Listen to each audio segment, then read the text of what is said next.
오늘도 하나님의 말씀은 사도행전 1장 22절부터 36절까지 보겠습니다. 사도행전 1장 22절부터 36절까지 보겠습니다. 이스라엘 사람들아, 이 말을 들으라. 너희도 아는 바와 같이 하나님께서 나사렛 예수로 큰 권능과 기사와 표적을 너희 가운데서 베푸사 너희 앞에서 그를 증언하셨느니라. 그가 하나님께서 정하신 뜻과 미리 아신 대로 내준 바 되었거늘 너희가 법 없는 자들의 손을 빌려 못 박아 죽였으나 하나님께서 그를 사망의 고통에서 풀어 살리셨으니 이는 그가 사망에 매여 있을 수 없었습니다. 다윗이 그를 가리켜 이르되 내가 항상 내 앞에 계신 주를 배웠으며 나로 요동하지 않게 하기 위하여 그가 내 주 우편에 계시도다. 그러므로 내 마음이 기뻐하였고 내 혀도 즐거워하였으며 육체도 희망에 고하리니 이는 내 영혼을 음부에 버리지 아니하시며 주의 거룩한 자로 썩음을 당하지 않게 하실 것이미로다. 주께서 생명의 길을 내게 보이셨으므로 주 앞에서 내게 기쁨이 충만하게 하시리로다 하였으므로 형제들아, 내가 조상 다윗에 대하여 담대히 말할 수 있노니 다윗이 죽어 장사되어 그 묘가 오늘까지 우리 중에 있도다. 그는 선지자라. 하나님이 이미 맹세하사 그 자손 중에서 한 사람을 그 위에 앉게 하리라 하심을 알고 미리 본고로 그리스도의 부활을 말하되 그가 음부에 버림이 되지 않고 그의 육신이 썩음을 당하지 아니하시리라 하더니 이 예수를 하나님이 살리신지라. 우리가 다 이 일의 증인이로다. 하나님이 오른손으로 예수를 높이심에 그가 약속하신 성령을 아버지께 받아서 너희가 보고 듣는 이것을 부어 주셨느니라. 다윗은 하늘에 올라가지 못하였으나 친히 말하여 이르되 주께서 내 주에게 말씀하시기를 내가 네 원수로 네 발등상이 되게 하기까지 너는 내 우편에 앉아 있으라 하셨도다 하였으니 그런즉 이스라엘 온 집은 확실히 알지니 너희가 십자가에 못 박은 이 예수를 하나님이 주와 그리스도가 되게 하셨느니라 하니라. 아멘. 우리는 오순절 성령 강림 후에 베드로의 오순절 설교를 살펴보고 있습니다. 이 설교를 통해서 우리는 신약과 구약에 흐르고 있는 계시사적인 구조를 파악할 수 있습니다. 다른 말로 말해서 신약과 구약을 어떠한 관점으로 봐야 할 것인가? 바로 이 베드로의 관점으로 봐야 하는데 이 베드로의 관점은 그리스도론적이다, 기독론적이다 이렇게 말할 수가 있을 것입니다. 예수 그리스도 중심적으로 구약을 보고 있다 하는 그런 것이죠. 또한 이것은 종말론적인 관점이다 이렇게 말할 수가 있을 것입니다. 종말론적으로 그리스도 중심적으로 구약을 보고 예수 그리스도의 사건이 어떤 의미를 가지는가 하는 사실을 이제 살펴보면서 베드로는 위대한 진리를 깨닫고 그것을 오순절 설교로 풀어내고 있는 것을 볼 수 있습니다. 오늘은 오순절의 설교 두 번째 시간입니다. 이 설교를 통해서 우리는 다윗이 정말 선지자였었구나. 다윗이 정말 그때 예수 그리스도를 보았다 그러는데 이 보았다고 하는 게 과연 뭔 의미인가? 다윗이 정말 그 시대에 멀찌감치 그 위에 있어질 자기의 자손으로 나타날 그리스도를 선지자로서 그 선지자적 전망을 가지고 하나님의 은혜로 보고 정말 그를 예언을 했구나 하는 사실을 살펴보면서 정말 하나님의 놀라운 이 계시의 역사, 이것이 얼마나 대단한가 하는 사실을 살펴볼 수가 있을 겁니다. 자유주의자라는 사람들이 있습니다. 이 자유주의자라고 하는 사람들은 성경과 관계해서 자유주의자라고 하는 사람은 자기 멋대로 생각하는 사람들인데, 이 사람들은 구약과 신약을 이제 같은 책으로 보지를 않는 거예요. 구약은 이스라엘의 그저 종교 텍스트다. 이스라엘의 그저 종교 텍스트다. 이렇게 생각을 합니다. 이스라엘 종교의 경전이다. 이렇게 생각을 하고, 신약은 뭐냐 같으면 초대교회 예수 그리스도 중심적으로 다시 형성된 새로운 종파인 기독교의 신앙 고백이다. 이렇게 이제 생각을 한단 말이죠. 그래서 구약은 구약이고 신약은 신약이다. 이렇게 생각을 해요. 그래서 신약을 구약으로 보면 안 되고, 신약을 구약으로 보면 안 되고, 왜? 다른 책이니까. 그리고 구약을 신약적으로 해석하면 안 되는 거예요. 예. 그래서 그저 거기서 끝나는 것입니다. 그래서 구약에서 신약으로 넘어오지를 못해요. 왜 그러냐면 그것은 그 당시 이스라엘 사람들이 가지고 있었던 나름대로의 고대의 자기네들의 종교적 텍스트다. 이게 종교 경전이다 이겁니다. 따라서 구약의 이스라엘 종교와 신약의 그리스도 바울 종교, 그와 사이에는 연결성이 없다. 이렇게 생각을 하는 거예요. 거기에는 좀 어려운 말로 discontinuity, 그러니까 뭐냐면 연결성이 없다는 겁니다. 계속성이 없다 이렇게 보는 거죠. 그러니까 구약과 신약의 통일성을 부정하는 거예요.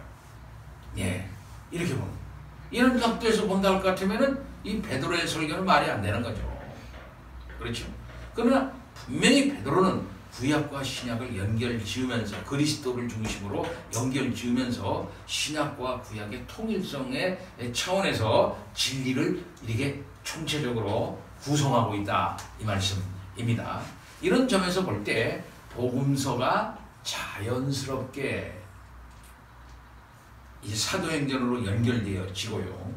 또 그것은 구약의 선지서와 자연스럽게 연결되어지면서 구약과 신약이 하나의 사건을 얘기하고 있다. 곧 하나의 사건은 예수 그리스도를 통해서 이루시는 마지막 날 하나님의 구원 사건을 얘기하고 있는 것이다 라고 하는 것을 분명히 보여주고 있는 것이죠.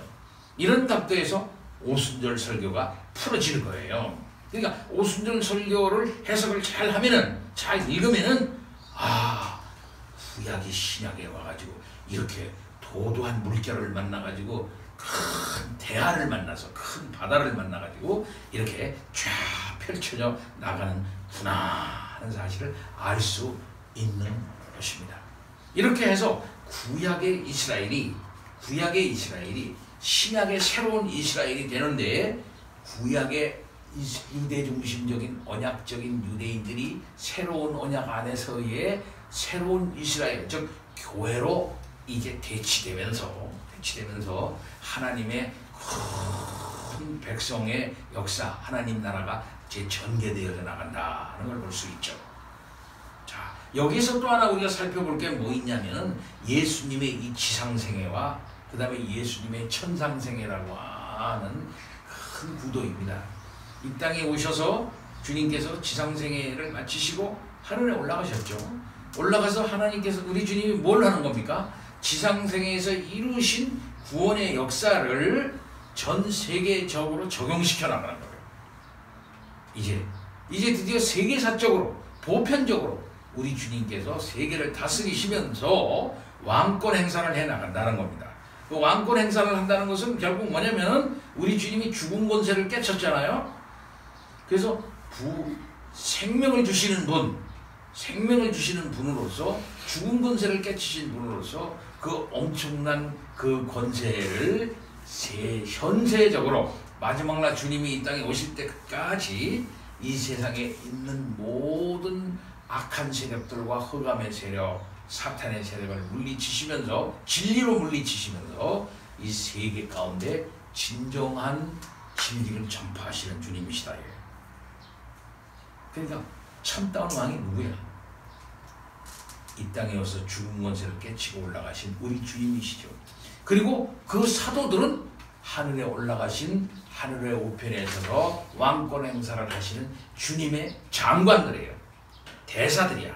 이 사람들이 세상에 나가면서 주의 교회를 만들고, 여기도 교회 만들고, 여기도 교회 만들고, 여기도 교회 만들고, 여기도 하나님의 나라를 설치하고, 저기도 하나님의 나라의 기지를 설치하고, 여기도 전진기지를 설치하고, 이렇게 착착착착 해가지고 세상을 쫙 정복해 나가기 시작하는 거예요. 그 중에 우리가 들어가는 겁니다. 다 여러분들도 다 그런 백성들 중에 한 사람들이 된 거예요. 얼마나 놀라운 일입니까? 그렇기 때문에 사도행전은 굉장히 역동적이고 적극적이며 생명력이 넘치게 되는 것입니다. 이러한 일이 시작됐다라고 하는 것을 말하는 것이 이제 오순절 베드로의 설교다 이렇게 말할 수가 있겠죠. 자, 이러한 큰 거대한 관점을 가지고 우리가 이제 이 본문을 보는 겁니다. 자, 베드로는 설교의 첫 번째 부분에서 오순절 성령 강림 사건이 구약 요엘서에 있는 마지막 때의 예언이 이루어지기 시작하는 첫 출발점이 되는 아주 중요한 사건이다 라고 하는 사실을 말했습니다. 그런데 오순절 성령 강림 사건을 술주정이라고 비난한다고 하는 것은 오순절에 임한 성령이 이 사탄에게서 온 것이라는 생각을 암시하고 있다고 생각할 수 있겠죠? 세상 사람들이 그렇게 저거 사탄의 역사에 저거 이렇게 생각할 수 있다는 거예요. 그 당시의 표현대로 말하면은 바알세불에게서 온 능력이, 이 사탄의 왕 바알세불에서 온 능력이 이런 희한한 사건을 일으킨다 하는 그런 오해를 불러일으킬 수가 있는 그런 모습들이었다 이 말이에요. 자, 이렇게 해서 오순절에 강한 능력을 행한 성령이 과연 어디로부터 온 것이냐 말이에요. 어디로부터 온 것인가 하는 이 중요한 문제가 제기되는 거예요. 저게 어디서부터 온 능력인가? 저게 혹시 사탄으로부터 온 건가? 저거 혹시 어디서부터 온 거야? 예? 아니야, 이건 성령으로부터 온 거야 하는 이런 분명한 대답을 내려야만 되는 중요한 국면이다 이거예요. 이 질문에 대한 답변이 베드로의 나머지 두 부분의 설교 내용의 핵심이다라고 말할 수가 있을 겁니다. 그 답변이 33절에 단적으로 나와 있어요. 그게 뭡니까? 하나님이 오른손으로 예수를 높이시매 그가 약속하신 성령을 아버지께 받아서 너희 보고 듣는 이것을 부어 주셨느니라. 여기 해답이에요. 베드로는 여기에서 성령의 그 기원을 말하고 있지 않습니까? 성령은 뭡니까? 아버지께로부터 왔다. 이로써 베드로는 오순절의 성령이 사탄에게서 온 것이 아니라는 것을 분명하게 이제 하는 거죠. 그런데 베드로는 여기에 머무르지 않고 한 걸음 더 나갑니다. 성령은 아버지께 받아가지고 예수님이 부어주신 거래요. 예, 아버지께 받아서 예수님이 부어주셨다. 자, 이렇게 해서 성령의 기원을 밝히고 있고 예수라고 하는 이름이 여기 첨가가 되는 거예요. 아주 중요한 거예요. 성령은 아버지께로부터 온 것인데 그것을 예수님이 받아서 부어주셨다고 하는 겁니다. 우리가 삼위일체를 배울 때 성령님은 아버지와 성부 하나님과 성자 하나님으로부터 나온다 그랬어요. 성부 하나님과 성자 하나님으로부터 발출이라고 했어요. 발출하셨다. 이 말. 여기서 이 말이에요, 이게. 성령이 아버지께로부터 왔다고 말할 때는 더 이상의 설명이 필요 없어도 유대인에게는 어느 정도 설득력을 가질 수가 있습니다. 왜냐하면 아버지는 유대인이 모두 꺼리낌 없이 받아들이는 호칭이에요. 그래서 성부 하나님, 아버지 하나님으로부터 왔다 이렇게 하면 유대인들은 뭐 그런가 보다 할 수가 있겠어요. 왜냐하면 유대인들은 예수님을 그러나 예수님에게서 성령이 왔다고 하면 유대인들은 이해하기 어려운 거야. 받아들이기 어려운 거야. 왜 그러냐면 예수님은 하나님이 아니기 때문이에요. 유대인들은 대체로 예수님을 하나님으로 믿지 않았잖아요. 그렇죠? 그러니까 성령이 하나님께로부터 왔다 하는 것은 받아들일 수 있으나 하나님께로부터 받아서 예수님이 보냈다 이렇게 말할 때 왜 예수가 거기 들어가냐? 왜 예수가 왜 거기 들어가냐 이 말이야. 예수가 왜 그 반열에 예수님이 들어가느냐? 이렇게 되니까 이해를 못하는 거죠. 그렇기 때문에 베드로는 예수에 관해서 잘 모르는 청중들을 위해서 성령을 하나님께로부터 받아서 보내실 수 있는 분이 된 예수, 그 예수가 실상 누구였는지 너희들이 모르지? 그 예수님에 대해서 상세하게 설명을 할 필요가 있었던 겁니다.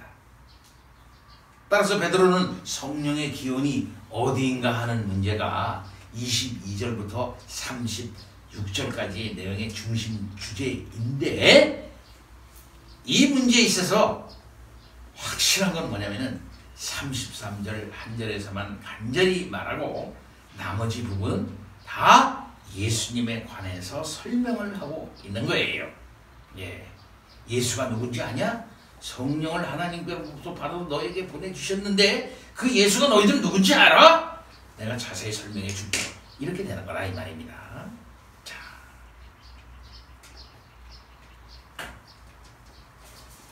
베드로는 설교의 두 번째 부분인 22절에서 시작해서 28절까지 이 두 번째 부분이 끝나요.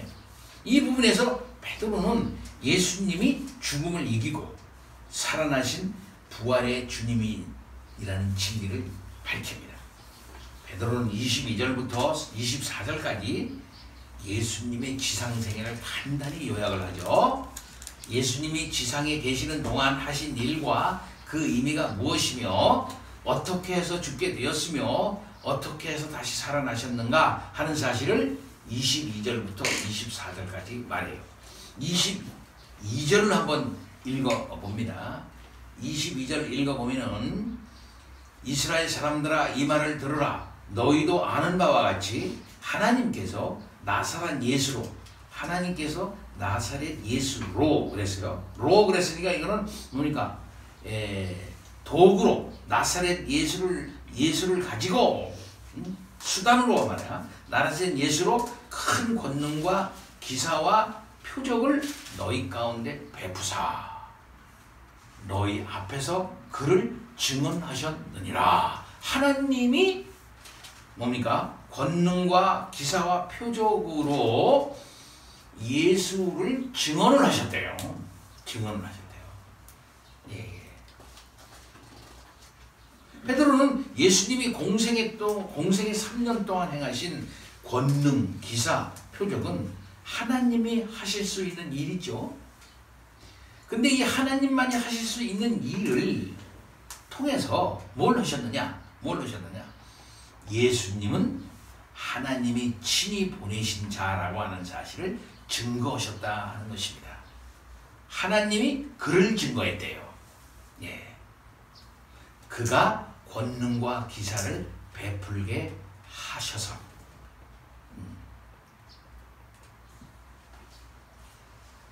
예수님이 행하신 일들을 볼 때 예수님은 당연히 하나님으로부터 보내심을 받았다고 하는 사실을 인정하지 않을 수가 없었던 겁니다.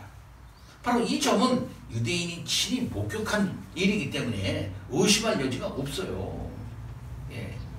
예수님은 하나님이 정하신 뜻과 미리 아신 대로 내어준 바 되었어요. 그러니까 예수님이 그렇게 된 거, 뭡니까? 십자가에 돌아가시게 된 것은 어느 날 갑자기 그렇게 된 게 아니라 하나님이 정하신 뜻이야. 또 미리 아신 바대로 되어진 일이에요. 베드로는 그것을 분명히 얘기를 합니다. 한마디로 말해서 예수님은 하나님이 미리 계획하신 뜻에 따라서 보내졌고 또 하나님이 정하신 뜻대로 법 없는 자들의 손을 빌려서 그는 죽었던 것입니다. 바로 이러한 본이 예수님이신데 이렇게 하나님으로부터 보내심을 받은 자인데도 불구하고 유대인들은 예수님에 대해서 뭘 어떻게 했어요? 법 없는 자들의 손을 빌어 못 박아 죽였다 그렇게 말하고 있습니다. 그러니까 하나님이 정했어요. 정한 일을 누가 했어요? 유대인들이 사실 했어요. 그럼 유대인들이 무슨 죄가 있어? 하나님이 하신 거를 정한 거를 그저 유대인들이 했는데 유대인들이 무슨 죄가 있어? 그러나 하나님께서는 그들에게 죄를 물으시는 거예요. 하나님이 정한 것은 정한 것이고 그것을 그들의 무지와 죄로 인해서 그들이 그렇게 한 것에 대해서는 또 책임을 물으시는 하나님 아버지이십니다. 여기서 법 없는 자들이라는 말은 로마 사람을 가리킵니다. 예수님을 죽인 것은 로마 사람이지만 실제로 예수님을 죽이도록 사주한 것은 너희들 유대인들이다. 베드로는 지금 유대인들이 많이 모여있는 청중들을 향해서 너희가 교활한 개교로서 로마인들을 배후 조종해서 성부 하나님이 보내신 자를 너희들이 죽였다. 이렇게 그 죄를 고발을 합니다. 유대인들은 예수님을 신성모독죄로 몰아서 죽였잖아요. 이제는 베드로가 유대인들을 향해서 성부 하나님을 모독을 하고 성부 하나님이 보내신 자를 죽이는 죄를 범했다고 비판을 한 거예요. 유대인들도 예수님을 신성모독을 했다고 신성모독죄로 죽였어요. 근데 베드로는 여기서 반대로 말하는 거예요. 너희가 신성모독을 했다. 하나님이 보내신 자를 너희들이 죽였다. 성부 하나님이 보내신 자를 죽인 것이 사실이라면 이것이야말로 가장 심각한 무서운 죄가 아니냐. 지금 베드로의 설교는 유대인들을 유대 사회에서 가장 무서운 죄목으로 고발하고 있는 것입니다. 놀라운 일이죠. 그런데 만일 예수님의 사역이 죽음으로 끝났다면 유대인들의 잘못은 정치적인 오판이 되었을 것입니다. 그저 민중 지도자 한 사람, 인기가 많은 종교 지도자 한 사람을 억울하게 희생시킨 그런 사건 이상 확대되지 않았을 거예요. 예수님도 그저 한때 다른 사람보다 탁월한 능력을 가지고 군중의 관심을 모았다가 사라져간 한 사람의 그저 영웅 정도로 기억되다가 많은 사람들에게 그저 기억에서 잊어버려졌을 거예요. 그러나 예수님은 죽지 않으셨습니다. 죽었다가 다시 살아나셨습니다. 하나님께서 사람의 고통을 풀어 살리셨으니 이는 그가 사망에 매여 있을 수 없었습니다. 24절에 그렇게 말씀하고 있죠. 계속해서 예수님에게 있었던 일이 뭡니까? 하나님의 큰 일이에요. 하나님의 큰 일. 그것은 예수님의 행동이 하나님이 행하시는 거룩한 사건이라고 하는 사실을 반영하는 겁니다. 하나님께서 예수님을 사람으로부터 건져내어 살아나게 하셨다고 베드로는 선포하고 있어요. 베드로는 예수님이 죽음을 이기고 부활하셨다 하는 사실을 강조하고 있는 것입니다. 자, 그런데 오순절 성령 강림 사건이 구약 성경에 예언되어 있었던 것처럼 이와 같은 예수님의 부활도 이미 구약 성경에 예언되어 있는 일이다. 이렇게 베드로는 얘기합니다. 너희들 곧 유대인들도 구약 성경을 주의 깊게 읽으면은 예수님의 부활을 읽어낼 수 있다고 베드로는 말하고 있는 거예요. 다시 말해서 예수님의 부활은 구약 성경과 관계가 없는 전혀 새로운 사건이 아니라 굳건히 구약 성경에 뿌리를 둔 사건이다. 구약 성경을 잘 알고 있다면 이 사실을 받아들이지 않을 수가 없다라고 분명하게 베드로는 얘기하는데요. 바로 그것은 다윗의 시편을 들어서 얘기하고 있는 겁니다. 시편 116편 8절부터 11절을 인용을 해요. 다윗이 이미 주님의 부활을 영적인 안목을 가지고 앞서 보았다는 사실을 이야기하고 있습니다. 베드로의 인용문은 25절부터 28절까지 계속됩니다.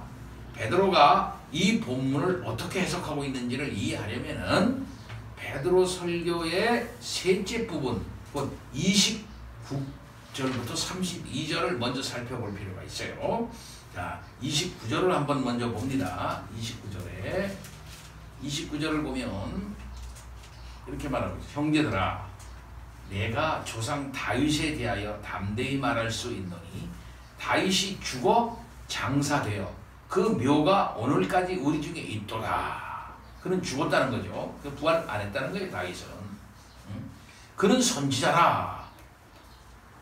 하나님이 이미 맹세하사 그 자손 중에서 한 사람을 그 위에 앉게 하리라 하심을 알고 미리 본고로 그리스도의 부활을 말하되 그가 음부에 버림이 되지 않고 그의 육신이 썩음을 당하지 아니하시리라 하더니 선지자로서 미리 보고 그리스도의 부활을 예언했다 이 말이에요. 예언했다. 다윗 자신은 이미 이 베드로 당시에 죽어서 무덤 속에 들어가가지고 썩어버린 지 오래되었죠. 그런데 이처럼 자신의 육체는 썩어서 무덤 속에 들어가게 된 것을 알고 있는 다윗이 여기 나의 육체가 썩지 않을 것을 노래한다는 것은 무엇을 말하는 것입니까? 따라서 베드로는 30절에 이렇게 말합니다. 그는 선지자이기 때문이다. 선지자. 하나님이 일종의 예언을 하고 있는 건데 하나님이 이미 맹세하사 그 자손 중에 한 사람을 그 위에 앉게 하리라 하심을 알고 그 자손 중에 한 사람을 그 위에 다윗의 위에 앉게 하리라. 그러니까 다윗의 위에 앉는다고 하는 것은 뭘 말하는 것입니까? 다윗 왕과 같은 그런 왕일 것인데 그 왕은 단순한 의미의 다윗 왕국의 왕이 아니고 메시아 왕국의 왕, 하나님 나라의 왕을 말하는 거죠. 그 위에 앉게 하리라 하심을 알고 그 위로 다시 올라갑니다. 시편 116편에서 그렇게 알고 말이에요. 알고 나로 표현된 대상은 뭡니까? 내가 항상 내 앞에 계신 주를 배웠으며 할 때 이 나로 표현된 이 대상은 무엇이냐면 다윗 자신이 아니라 다윗 자손 가운데 한 사람이다. 다윗 자손 가운데 한 사람. 그 다윗 자손 가운데 한 사람이 누구입니까? 31절 32절에 답을 줘요. 미리 본고로 그리스도의 부활을 말하되 그가 음부에 버림이 되지 않고 무덤에 버리지 않고 죽음에 버리지 않고 그의 육신이 썩음을 당하지 아니하리라 하더니 이 예수를 하나님이 살리신지라 우리가 다 일의 증인이로다. 그러니까 그는 누구냐면 다윗 자손 가운데 한 사람이에요. 그는 다름 아닌 그리스도라 이 말이에요. 자, 이상이 베드로가 시편 116편을 해석하는 기본 입장인 것입니다.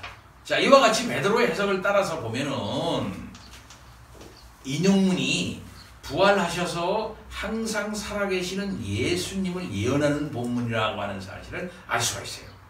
다윗이 미리 본 그리스도는 성부 하나님이 항상 살아계셔서 자신을 붙들고 계시다는 것을 극심한 고통, 곧 십자가의 고통 가운데서도 바라보는 겁니다. 25절을 한번 읽어봅니다. 다윗이 그를 가리켜 이르되 내가 항상 내 앞에 계신 주를 배웠으며 나로 요동하지 않게 하기 위하여 그가 내 우편에 계시도다. 그러므로 내 마음이 기뻐하였고 내 혀도 즐거워하였으며 육체도 희망에 구하리니 이는 내 영혼을 음부에 버리지 아니하시며 주의 거룩한 자로 썩음을 당하지 않게 하실 것이니로다. 주께서 생명의 길을 내게 보이셨으니 주 앞에서 내게 기쁨이 충만하게 하시리로다. 이것은 누구의 고백이냐? 바로 그리스도의 고백이다. 예수의 고백이다. 예수.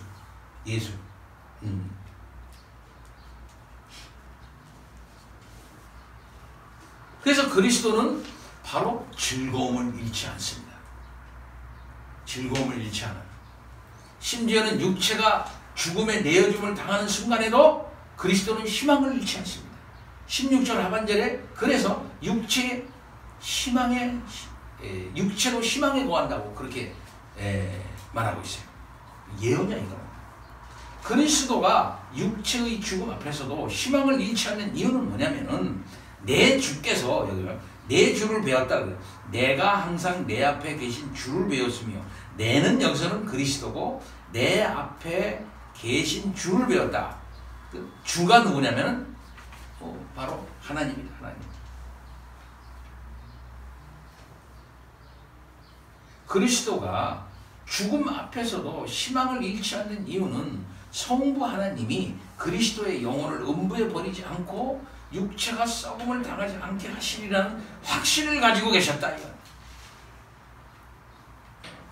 이처럼 베드로는 예수님이 유대인의 교활한 계교로 로마인들에게 죽음을 당했으나 하나님의 권능으로 죽음을 이기고 살아나셨다는 소식을 힘있게 증거하고 있습니다.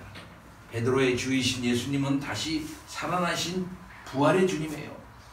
베드로의 주님은 부활의 첫 열매로서 그 이후 주를 믿는 모든 사람들도 죽음을 이기고 부활하리라는 소망을 주시는 그런 주님입니다. 그리하여 주님은 우리 모두에게, 믿는 이에게 가장 무섭고 심각한 죽음의 굴레로부터 우리를 해방시켜서 영원한 생명에 이르게 해 주신 분입니다. 이제 베드로의 설교의 마지막 세 번째 부분을 좀 살펴봅니다. 29절부터 30절까지인데요. 두 번째 부분을 다룰 때 이미 여기 약간 다루었으니까 좀 자세히 언급하지는 않겠어요. 33절에서 베드로는 성부 하나님과 부활하신 예수님으로부터 성령이 오신다 하고 얘기를 했어요. 그러니까 오순절 성령 강림이 하나님에게서 기원한 사건이라 하는 사실을 분명히 말한 뒤에 34절로 36절에서 부활하신 예수님에 관해서 또 하나의 중요한 진리를 말합니다. 여기서 다시 베드로는 시편 110편 1편을 이용해요. 110편 1편을 인용을 합니다.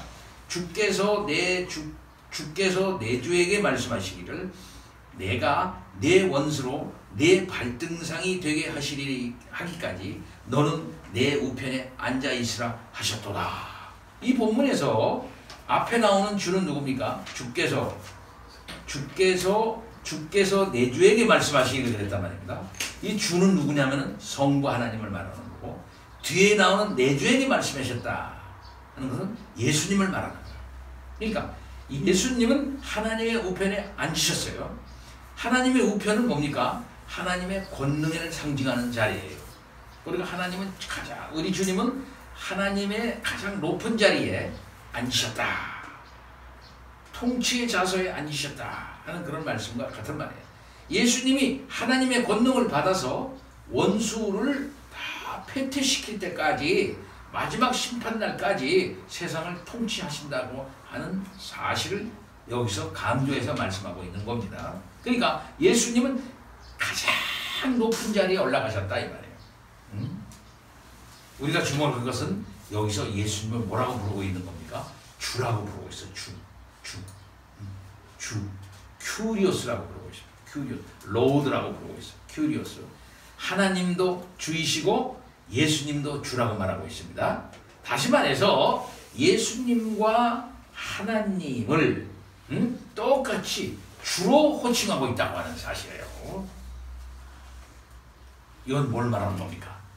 예수님이 곧 하나님이시다. 이 말을 분명하게 베드로가 여기에서 확정적으로 얘기하고 있는 거예요. 언제 확정적으로 얘기하고 있는 것입니까? 예수님이 부활하시고 승천하시고 하늘에 올라가셔서 오순절 성령을 주시고 난 바로 그 직후에 그렇게 말하고 있는 거예요. 아니, 우리가 믿는 예수는 누구냐? 주다 이거야. 하나님이야 라고 얘기하고, 바로 그분은 성부로부터 성령을 받아서 우리에게 부어주시는 바로 그분이다. 그러니까 하나님과 우리 주님은 같이 동사하시는 분이다. 하나님과 성부 하나님과 성자 하나님은 뭡니까? 동일본질이시다. 권능과 그 능력이 동일하시다 라고 하는 사실을 분명하게 말하고, 그러한 반열에 우리 주님이 올라가셨다 라고 하는 사실을 말하고 있는 겁니다. 바로 그분이 성령을 보내주셨다 라고 이렇게 얘기합니다. 놀라운 사건이에요. 우리 구주가 되신 주님은 곧 성부 하나님과 본질이 동일하신 하나님이시다 이 말입니다. 베드로는 그의 설교의 마지막 부분에 이렇게 뜻을 맺고 이렇게 말합니다.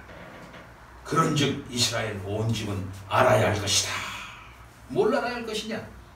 너희가 십자가에 못 박은 이 예수를 하나님이 주와 그리스도가 되게 하셨느니라 라고 그리스도를 쭉 최고로 높이는 거예요. 그리스도를. 그러니까 사람들의 반응이 어떻게 나와? 우리가 이 엄청난 죄를 범했구나. 이 어떡하면 좋아? 라고 나오는 거죠. 예. 예수 그리스도가 이와 같이 받으신 거예요.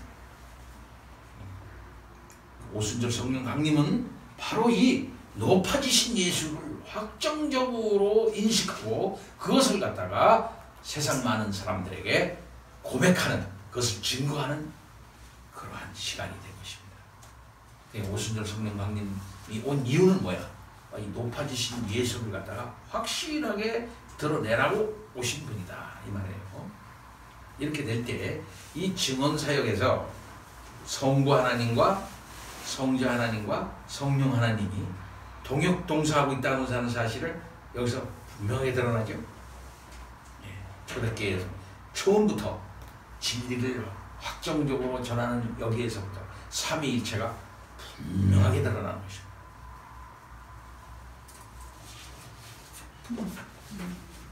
그렇다면 오순절 성령 강림은 뭐냐? 신관, 오순절 성령 강림은 뭐냐 하거든요. 신관, 삼위일체 신관에 대한 아주 명확한 이해를 할 수 있도록 이제 하신 그런 사건이다 이렇게 말할 수가 있고, 초대교회는 바로 이렇게 삼위일체 하나님에 대한 명확한 인식과 그 근거 위에서 교회가 출발하고 있다 하는 사실을 알 수 있습니다. 다 같이 하나님 아버지, 참 감사합니다. 우리에게 오신 예수, 나사렛 예수, 바로 그분은 성자 하나님이셨습니다. 그리고 우리를 위해서 죽으시고 부활하시고 승천하심으로 말미암아 진정한 주요 그리스도로 분명하게 인정되고 드러나셨습니다. 아버지 하나님, 이와 같은 구속 경륜을 우리들이 바라보면서 우리의 구속은 너무나도 확정적이고 너무나도 분명하고 움직일 수 없는 것이라는 사실을 분명히 믿습니다. 우리 주 예수 그리스도를 바라봅니다. 아버지 하나님, 주님 보내주신 것 참으로 감사하고 성령님이시여 이와 같은 사실을 깨닫게 하여 주셔서 이 삼위일체의 교회에 우리들이 일원이 되어져서 역동적인 역사, 생명의 역사에 참여할 수 있게 하여 주신 감사를 드리옵나이다. 우리 주님 오실 그날까지, 또 우리 주님 뵐 그날까지 생명의 역사 이어가도록 인도하옵소서. 예수 그리스도 이름으로 기도하옵나이다. 아멘.